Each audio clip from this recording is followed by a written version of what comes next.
je suis ravi que quelqu'un puisse mettre beaucoup d'utopie dans ses écrits.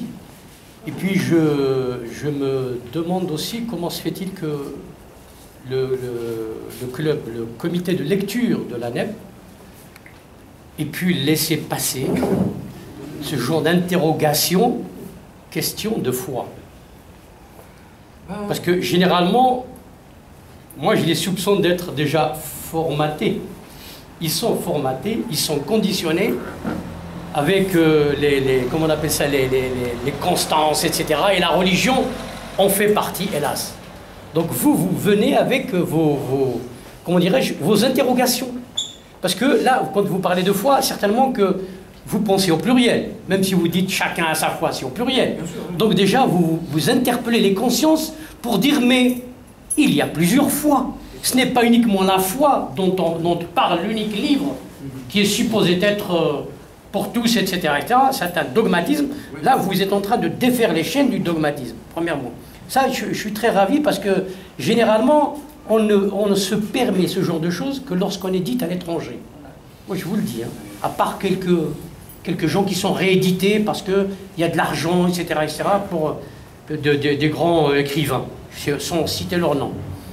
Et puis, la question la plus importante pour moi, et ça me permettrait de vous connaître aussi, qu'est-ce qui vous a amené, vivant à Alger, dans un certain petit confort idéologique? Parce que moi, les rebelles, ils sont à la campagne. Ils ne sont pas dans la capitale, les rebelles, ils sont à la campagne. Déjà, je suis d'or. C'est formidable, d'accord. Ajoutez encore d'autres arguments. Voilà. Qu'est-ce qui vous a amené à vous poser des questions comme ça sur la foi? Parce que n'est-ce pas votre sujet principal? Maintenant, vous redécomposez le monde et tout, où vous placez l'Afrique, oui, c'est vrai. Tout le monde le pense. Tout le monde, c'est universel, c'est une idée universelle. L'Afrique est vide. On croit qu'elle est vide d'intelligence, on croit qu'elle est vide, on est en train de la vider de la matière première, etc., etc. En commençant par nos Algériens, nos dirigeants, qui sont en train de faire vide pour la vider. Vider la partie, le Sahara, etc., etc. Mais ma question principale, c'est qu'est-ce qui vous a amené à poser ce genre à jeter ce pavé dans ce qu'on appelle la foi? Franchement. Parce que c'est tout le monde qui s'interroge. C'est de l'hypocrisie que de vouloir cacher ça. Mais l'Algérien se pose la question, est-ce que ce n'est pas l'unique foi qui nous empêche de nous développer? Alors vous venez dire les foi. Merci beaucoup. C'est moi qui vous remercie. Oui, tu réponds comme ça, après on va prendre des questions.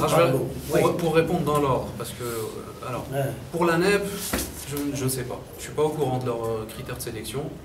Il faudra leur demander. Quand vous passerez chez eux pour votre manuscrit, il faudra leur demander. En d'autres termes, ما عندكش بيستون في العنب. ما عنديش بيستون في العنب. ما عنديش بيستون. Très bien. Ok. Moi je viens d'Oran, j'étais graphiste, j'étais peinard.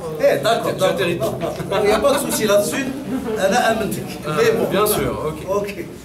Alors, deuxième question concernant la foi. Qu'est-ce qui m'a amené à m'interroger sur la foi? C'est ça. Bon, c'est simple. Comme vous l'avez dit vous-même, tout le monde s'interroge, tout le monde se tait. Tout le monde donne l'impression que la réponse est présente. Moi, je sais qu'en tant que jeune Algérien, pas forcément religieux, je n'ai jamais eu de problème dans ma vie avec quelqu'un de réellement et de sincèrement pieux. J'ai des problèmes qu'avec les voyous qui ont découvert la religion il y a 5 minutes. Et ça m'amène à me poser des questions.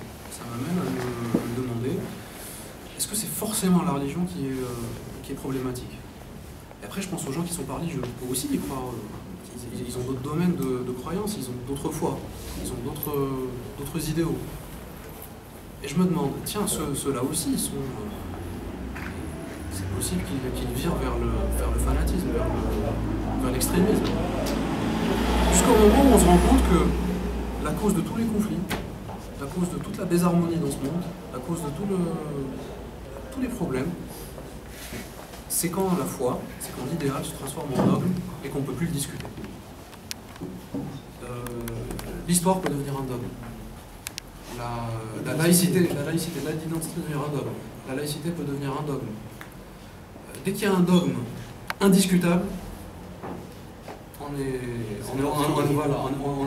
est entré dans un domaine duquel on ne peut plus sortir. Maintenant, pourquoi j'ai viré vers l'Afrique? Parce que plus personne n'y croit. Tout le monde pense qu'elle est vide, tout le monde pense que c'est pas une région du monde qu'on peut sauver, que c'est une région du monde qui est délaissée, qui a été vidée, qui a été violée par l'histoire, par la colonisation, par tout le reste. Nous, on est africains, à la base. On est tous africains. On a plus en commun avec les pays subsahariens qu'avec les pays du Golfe, historiquement parlant. On a plus en commun avec eux sous l'optique de la colonisation et tout.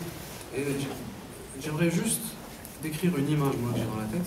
Quand je regarde la carte de l'Afrique, je vois des frontières comme ça tracées au couteau. Ouais.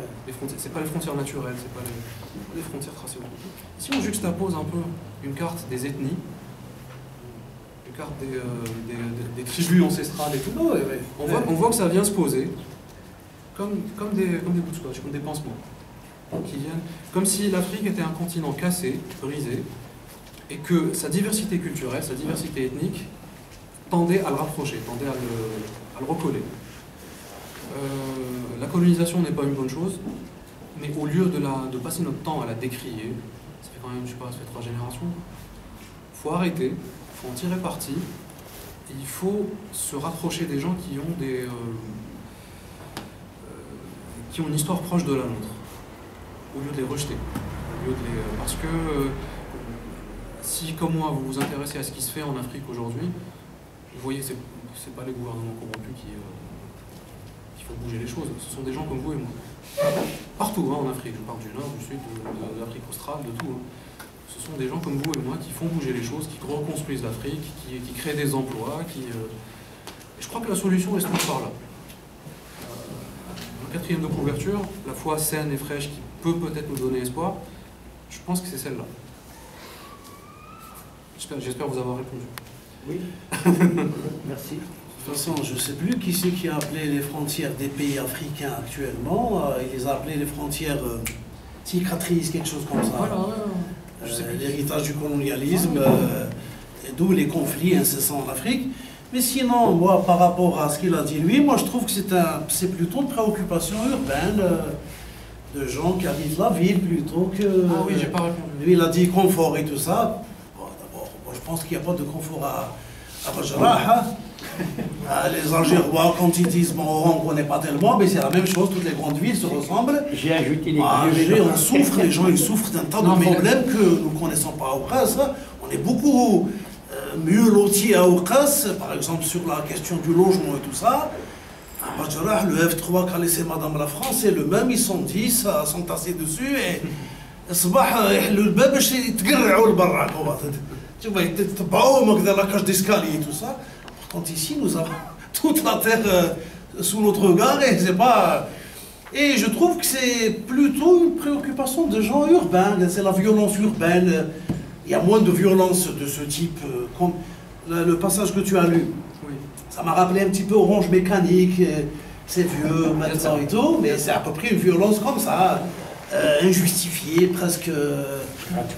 gratuite, et en même temps inouïe, une violence inouïe. C'est juste pour violenter une autre personne. Voilà, mais cette violence-là, nous ne la connaissons pas ici. Les violences trouvent leur justification dans la foi, lui qui dit des fois.